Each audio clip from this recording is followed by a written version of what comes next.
Super. So உங்களை meet பண்ணிட்டு இந்த கேள்வி கேட்கலன்னா ஃபேன்ஸ் என்ன கொன்றுவாங்க. விஜய் அவர்கள் அவங்களுக்கும் உங்களுக்கான பாண்டிங் பற்றி சொல்லுங்களேன் கொஞ்சம். அவர் வீட்டில் எப்படி இருப்பாங்க? ஒரு ஆர்வம் இருக்குது எல்லாத்துக்கும் தெரிஞ்சுக்கணும்னு சொல்லிட்டு.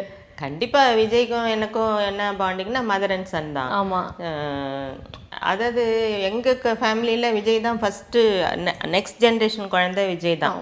அதனால் அப்போது விஜய் பிறக்கும் போது நான் 10th என்னமோ படிச்சுட்டு இருந்தேன். அக்காவுக்கும் ரொம்ப சீக்கிரம் ஏர்லி மேரேஜ் தான். நான் 10th ஏதோ படிச்சுட்டு இருந்தேன், நல்லா ஞாபகம் இருக்கு எனக்கு.